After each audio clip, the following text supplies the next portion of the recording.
নমস্কার ছাত্রছাত্রীরা, study with Ipsita চ্যানেলে তোমাদের সবাইকে স্বাগত জানাই। আজকের ভিডিওটা তোমাদের জন্য অত্যন্ত স্পেশাল হতে চলেছে, কারণ আজকের ভিডিওতে আমরা প্রভাত কুমার মুখোপাধ্যায়ের আদরিণী গল্পের শেষ পর্ব নিয়ে অর্থাৎ পার্ট 3 নিয়ে আলোচনা করতে চলেছি।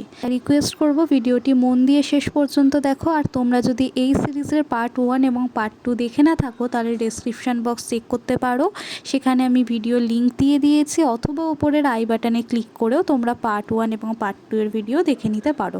তো চলো শুরু করা যাক। প্রথম প্রশ্ন হচ্ছে, যে সকল জমিদারদের কাছে হাতি ছিল তারা শহর থেকে কত দূরে অবস্থান করত? উত্তর হলো 2-3 ক্রোশ। 2-3 ক্রোশ মানে হচ্ছে 6 থেকে 9 কিলোমিটার দূরে। তোমরা ক্রোশ থেকে কিলোমিটারে কিভাবে আসবে আমি বলে দিচ্ছি। যেই সংখ্যাটা থাকবে তাকে 3 দিয়ে গুণ করবে। 2-এর সাথে 3 গুণ করলে হচ্ছে 6, আর 3-এর সাথে 3 গুণ করলে হচ্ছে 9, তাহলে 6 থেকে 9 কিলোমিটার দূরত্বে। জয়রাম প্রেরিত লোকটি হাতির খবর নিয়ে ফিরে আসে রাত্রি 2 প্রহর। 2 প্রহর মানে হচ্ছে রাত 9টা থেকে 12টার মধ্যেকার সময়, আর প্রথম প্রহর হচ্ছে সন্ধ্যা 6টা থেকে রাত 9টার মধ্যেকার সময়। ঠিক সেমভাবে সকালেও এইভাবে ক্যালকুলেশন করে। ভোর 6টা থেকে হচ্ছে 9টা পর্যন্ত প্রথম প্রহর, আর 9টা থেকে 12টা পর্যন্ত হচ্ছে দ্বিতীয় প্রহর। এরপর হচ্ছে মাদি হাতিটি কার? উত্তর হচ্ছে উমাচরণ লাহিড়ীর। নামটা মনে রাখবে ভালো করে। আর মাদি হাতি মানে হচ্ছে মেয়ে হাতি।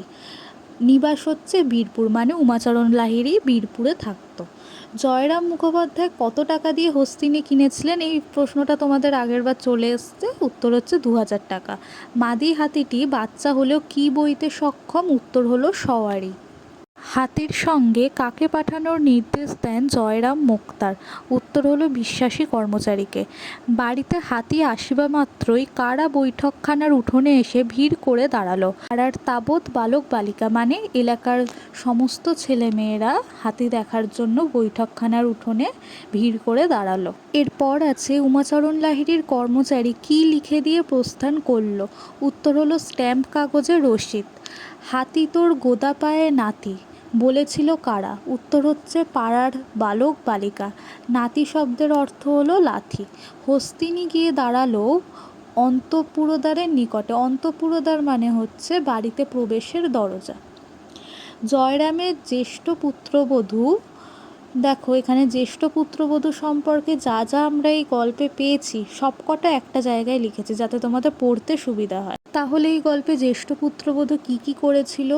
একটি ঘটিতে জল লইয়া সভয় পদক্ষেপে বাহির হইয়া আসলেন।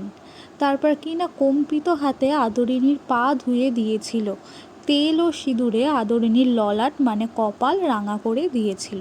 আদরিণীর সম্মুখে একটি ধামায় ভরে আলো চাল, কলা ও অন্যান্য মাঙ্গল্যদ্রব্য এনে রাখা হলো। আলো চাল মানে হচ্ছে আতপ চাল। রাজহস্তির জন্য সংগৃহীত আলো চাল ও বৃক্ষশাখা ভক্ষণ করল আদরিণী।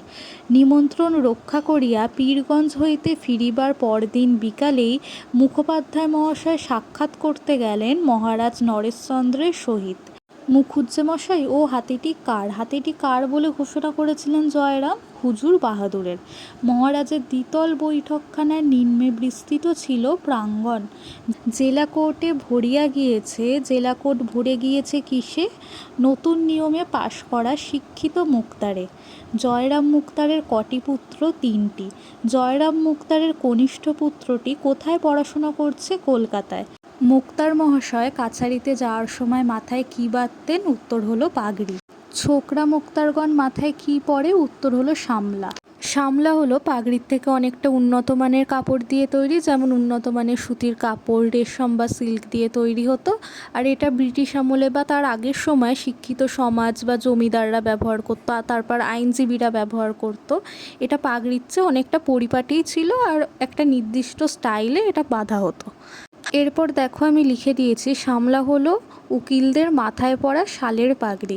এটা শুধু উকিলরা না, তখনকার দিনে শিক্ষিত সমাজ তারপর জমিদারেরাও ব্যবহার করত। এরপর আছে পরবর্তী সময় মুক্তার মহাশয়ের সংসার যাত্রা নির্বাহ হতো পূর্ব সঞ্চয়ের সুদের দ্বারা। জয়রামের বড় ছেলেটি যদি মানুষ হতো এবং 2 টাকা রোজগার করত, তাহলে মুখোপাধ্যায় মহাশয় কী করতেন? অবসর নিতেন এবং বাড়িতে বসে হরিনাম করতেন। দায়রায় কোন মোকদ্দমায় জয়রামকে নিযুক্ত করা হয়েছিল এবং এই মামলা কতদিন চলেছিল? দায়রা মানে হচ্ছে সেশনস কোর্ট বা দায়রা আদালত। যখন কোনো মামলা অনেক বেশি গুরুতর হয় তখন ম্যাজিস্ট্রেট আদালত মানে নিম্ন আদালত থেকে সেই মামলা বিচারের জন্য উপরের স্তরের আদালতে যায়, এটাই হলো দায়রা। উত্তর হচ্ছে দায়রায় খুনের মোকদ্দমা এসেছিল আর সেটা 3 দিন চলেছিল। খুনের মোকদ্দমায় কারা জয়লাভ করেছিল? উত্তর হচ্ছে জয়রাম মোক্তারের মক্কেল। ইংরেজ জজ সাহেব জয়রাম মুখোপাধ্যায়কে কী ভেবে ভুল করেছিল? উকিল ভেবে ভুল করেছিল। ইংরেজ জজ সাহেবের কাছে জয়রাম নিজের কী পরিচয় দিয়েছিলেন? উত্তর হচ্ছে সেকালের শিথিল নিয়মের একজন মূর্খ মোক্তার। জয়রাম জীবনের শেষ দিন অবধি কী ভুলতে পারবে না? উত্তর হচ্ছে জজ সাহেবের করা প্রশংসা। বুড়ো ব্রাহ্মণ জয়রাম মোক্তার জজ সাহেবকে কী আশীর্বাদ করেছিলেন? হাইকোর্টের জজ হওয়ার। খুনের মোকদ্দমা জিতে এবং ইংরেজ জজ সাহেবের কাছে প্রশংসিত হয়ে জয়রাম মোক্তার আর কোনোদিনও কাছারি যায়নি। লোকমত অনুযায়ী আদরিনীকে বিক্রি করে দিলে মাসে জয়রামের কত টাকা সাশ্রয় হতো? 30-40 টাকা। হস্তি ভাড়ার বিজ্ঞাপন আদরিনী গল্পের কোন পরিচ্ছেদে আছে? 5ম পরিচ্ছেদের। এটা কিন্তু খুব গুরুত্বপূর্ণ প্রশ্ন। হাতির ভাড়া রোজ কত টাকা ধার্য করা হয়েছিল? উত্তর হচ্ছে 3 টাকা। আদরিনীর খোরাকি কত ছিল? উত্তর হচ্ছে 1 টাকা। খোরাকি মানে হচ্ছে খাওয়ার খরচ বা দৈনন্দিন যে ব্যয়, সেটাই হচ্ছে খোরাকি। মাহুতের খোরাকি কত ছিল? উত্তর হচ্ছে 1 4। 1 মানে হচ্ছে টোটাল 4 টাকা, মানে তার খাওয়া তারপর তার বেতন মিলিয়ে 4 টাকা। হস্তি ভাড়ার বিজ্ঞাপনের নিচের ঠিকানাটা কী ছিল? চৌধুরী পাড়া। হস্তি ভাড়া খাটিয়ে জয়রামের আয় কত ছিল? 15 থেকে 20 টাকার বেশি নয়। জয়রাম মুখোপাধ্যায়ের জ্যেষ্ঠ পৌত্রের ঔষধপত্রাদির খরচ কত টাকার কমে নির্বাহ হতো না? 5 থেকে 7 টাকার কমে নির্বাহ হতো না। জয়রাম মুখোপাধ্যায়ের জ্যেষ্ঠ পৌত্রীর নাম কি? কল্যাণী। তার বয়স হচ্ছে 12। কল্যাণীর হবু পাত্রটি রাজশাহী কলেজে এলে পড়ছে। কল্যাণীর বিবাহে খরচ হতো আনুমানিক 2500 টাকা। এর মধ্যে 2000 টাকা ছিল পণের চাহিদা আর কন্যাপক্ষের খরচ ছিল আনুমানিক 500 টাকা। কোথা থেকে 2500 টাকার সংস্থান করা জয়রামের পক্ষে সম্ভব ছিল না? কোম্পানির কাগজ থেকে।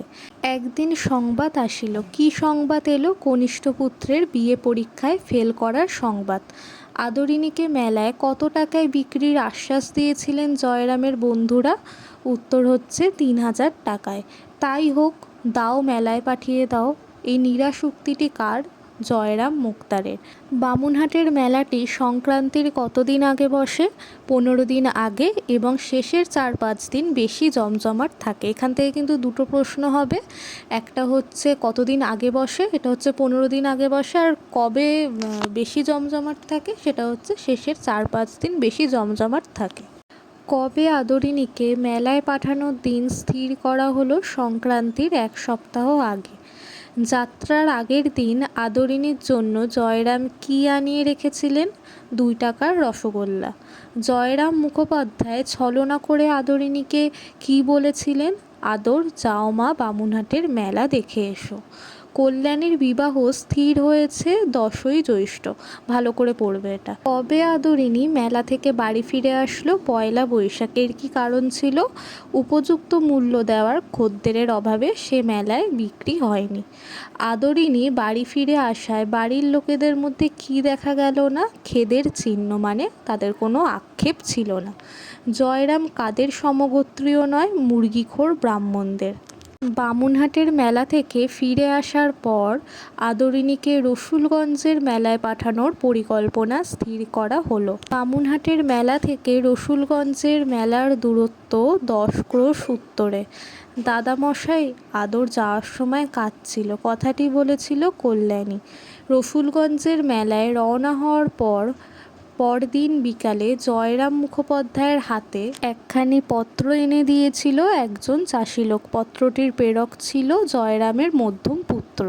কত পথ অতিক্রম করার পর আদরিণী পীড়া বোধ করছিল, মানে যন্ত্রণা বোধ করছিল 7 ক্রোশ। আদরিণী পীড়িত হয়ে কোথায় শুয়ে পড়েছিল? রাস্তার পাশে একটা আমবাগানে। পত্রানুসারে আদরিণীর ব্যথা হয়েছিল পেটে। জয়রাম মুক্তারের আদরিণীর কাছে যাওয়ার জন্য কিসের বন্দোবস্ত করা হলো? ঘোড়ার গাড়ির। আদরিণীর অসুস্থতার খবর আসার পর জয়রামকে বহু কষ্টে খাওয়ানো হয়েছিল দুধ। পত্রবাহক চাষিটি বসেছিল কোচবাক্সে। কোচবাক্স মানে যেখানটা ঘোড়ার গাড়ির চালক বা কোচওয়ান যেখানে বসে সেটাকে কোচবাক্স বলা হয়। জয়রাম মুক্তার গন্তব্যস্থানে পৌঁছলেন পরদিন সকাল। জয়রাম গন্তব্যস্থলে পৌঁছে দেখলেন আদরিণীর নবজলধরবর্ণ বিশাল নিস্পন্দ দেহ। নবজলধরবর্ণ মানে হচ্ছে নতুন মেঘের মতো রং। আদরিণীর মৃত্যুর পর জয়রাম মুখোপাধ্যায় আর কতদিন জীবিত ছিলেন? উত্তর হচ্ছে 2 মাস। আজকের এই আলোচনার মাধ্যমে আমরা আদরিণী গল্পের গুরুত্বপূর্ণ সব এমসিকিউ সম্পূর্ণ শেষ করলাম। আশা করি আজকের ভিডিওটি তোমাদের পরীক্ষার প্রস্তুতিতে অনেক সাহায্য করবে এবং গল্পের প্রতিটি খুঁটিনাটি বিষয় তোমরা সহজেই বুঝতে পেরেছো। ভিডিওটি ভালো লাগলে অবশ্যই একটি লাইক করো এবং বন্ধুদের সাথে শেয়ার করে দিও। আর পরবর্তী ভিডিওগুলি সবার আগে পাওয়ার জন্য স্টাডি উইথ ইপসিতা চ্যানেলটিকে অবশ্যই সাবস্ক্রাইব করে রেখো। আর তোমাদের মতামত কমেন্টে জানাতে একদমই ভুলো না। দেখা হচ্ছে পরের ভিডিওতে। সবাই সুস্থ থেকো, ভালো থেকো।